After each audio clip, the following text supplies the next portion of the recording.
Hello and welcome to the Nomies and the Surface Protocol. I'm its author, EriK Gingles, and I'm in the book with my kids and wife, Caroline, and this is a story that started about 18 years ago when I was telling this as a bedtime story for our girls, just to make it up each night. They wanted to have a story where they were the central characters, and so I began creating a story each night, making it up as I went along, but after a while, it just became a little too complicated to continue, so I had to stop it. And then maybe 4 years ago, I picked it up and thought, you know what?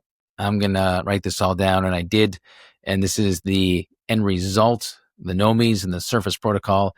If you haven't heard of it, I hope that you'll enjoy it, and I'm looking forward to reading it to you. So let's begin with the prelude. The house moved. At least the 12-year-old thought the house moved. The red glowing numbers on her bedside clock read 4:18 in the morning. She blinked a few times and yawned. The small nightlight globe on the edge of her desk looked fuzzy through her sleepy eyes. She rubbed them with the back of her hands and things came into focus. Kate looked around, and in the dim light, everything seemed as it should be. The world map, where she put pins in all the cities that she had visited so far, was on the wall. Her taekwondo trophies were still standing. She turned to the Beyoncé poster next to her bed and mumbled, "What do you think, B?" The poster was silent. She muttered, "I must have dreamt it." With another yawn, Kate rolled over, kicked off her comforter, and closed her eyes. No sooner had she drifted back to sleep than her little globe light started to vibrate, just ever so slightly, and the dog next door let out a low, rumbling growl. Chapter 1. Kate, Abbie, Sarah, and School. The large black SUV did not belong on this quiet street. It was the kind with dark windows used by security people, and it stood out like a sore thumb in front of the slightly tired-looking red brick Besborough School.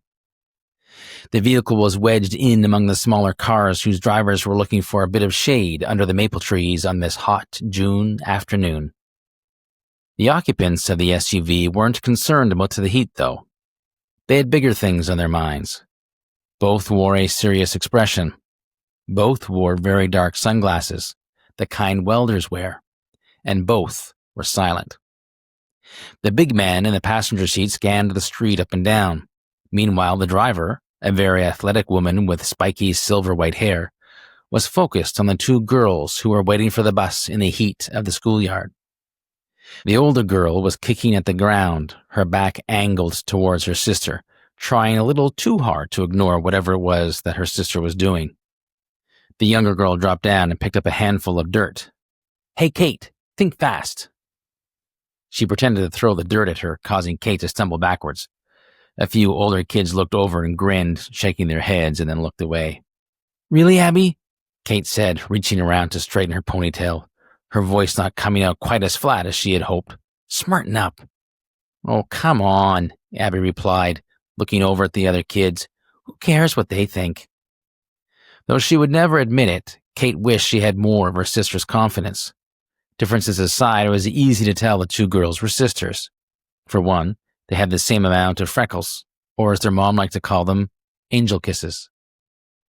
Abbie brushed the rest of the dirt off her hands when she suddenly pointed down the street.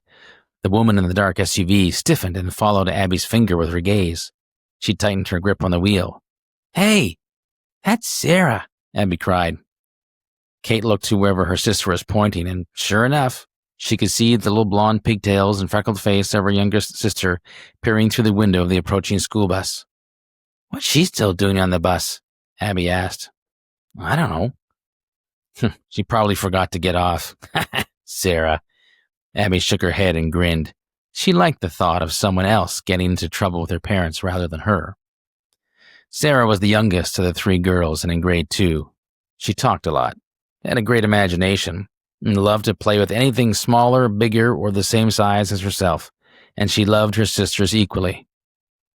"Kate," Abbie said as they waited for the bus to pull up, her voice now becoming a little quieter. "What?" "Didn't you think Mom was acting a little weird this morning?"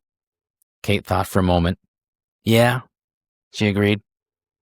She gave me a container of hummus, but no pita bread, and my milk container was empty. And what about that Abbie dropped her voice to sound like an adult robot, then pretended to grab an imaginary child by the shoulders.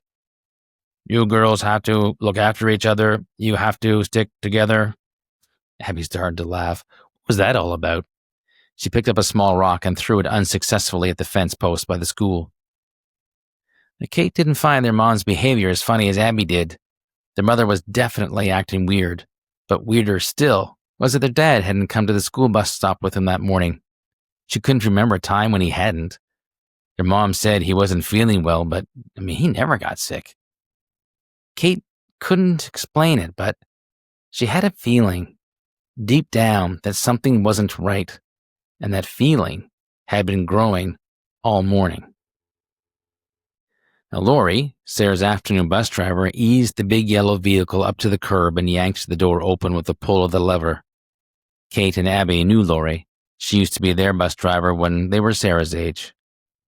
Hi, girls. Boy, have you ever grown, Lori said. How was the year? Great, Abbie and Kate replied with a smile. Lori smiled back. The girls liked Lori for a number of reasons, but especially because she always smelled like fresh bread. I stopped in front of your house, but your mom was not there, so I had little Miss Sarah stay and keep me company on my route. Right, Sarah? Sarah nodded, but she didn't say anything. She got up and went down the steps to join her sisters with Lori right behind her. Katie, Mummy wasn't there. Where is she? I don't know, said Kate. She didn't say anything to me about going anywhere. Well, said Lori, I will go tell the office that Sarah stayed on the bus with me and is going home with you. I'm sure when you get back, your mom will be there. Lori glanced at the dark SUV across the street. She hesitated for a second, then turned back, smiling at the girls. She gave Sarah a little rub on the arm and walked towards the school, her blonde ponytail swinging back and forth through the hole in her ball cap. Lori wasn't very tall, and the girls didn't know if she was in her 30s or 50s. It was hard to tell with those dark sunglasses she always wore. The girls could hear her pop a bubble with her chewing gum as she entered the building. The thick aluminum door clanked hard behind her, sounding louder than normal in the still heat of the afternoon. Katie, why wasn't Mummy home? Sarah asked again. Probably because you were being a little turd, Abbie said, taking the opportunity to have a little dig. I'm telling Mom, Sarah said, and jabbed Abbie hard with her thumb. Ow, Sarah! Why did you do that? That really hurt. Not long ago, their dad had taught them by pushing their thumbs on certain spots of the body they could bring a person down to their knees. Their mother was not impressed because once they knew how to do it, the only people they brought down were each other. Abbie went to return the favor, but Sarah quickly moved behind Kate. Okay, you two, stop it. Kate's face was starting to feel hot again under the looks from the other kids. Abbie was trying to get around Kate, but Sarah kept putting Kate between herself and Abbie, using her older sister as a shield. Stop it! Kate yelled as she swung around suddenly, knocking Sarah into Abbie and causing them both to fall backwards into a pile of kids and book bags. This made Abbie laugh, but Sarah mad. Kate's face flushed red as everyone turned to look. Both of you, stop it! You're both being turds. I'm telling Mummy you call us turds, Sarah shouted. Keep it down, Kate hissed again, looking around. I didn't say turds. I said you both should use your words. You did not. Yeah, Abbie said. You most definitely said turds. Whatever, Kate said, rolling her eyes and trying to end the conversation. Bus, Abbie pointed down the street. All three girls swung their bags onto their backs and lined up to get on with the rest of the kids. This group was much taller than what Sarah was used to, and she stayed close to Kate, trying to take her hand, but Kate shrugged her off. Sarah, it's fine. Just get on the bus, Kate said without looking at her little sister. Yeah, Sarah, Abbie said more softly. It's no big deal. Abbie reached out and took Sarah by the hand, who gratefully squeezed it tightly as she followed her sisters onto the bus. The driver of the dark SUV reached out to put the engine into gear and follow. Her body was tense, ready for what might come next. She licked her tight lips without realizing it. She was a fighter, and she was pretty sure she was going to get one. But before she could make a move, she felt a hand on her wrist. He was the man in the passenger seat.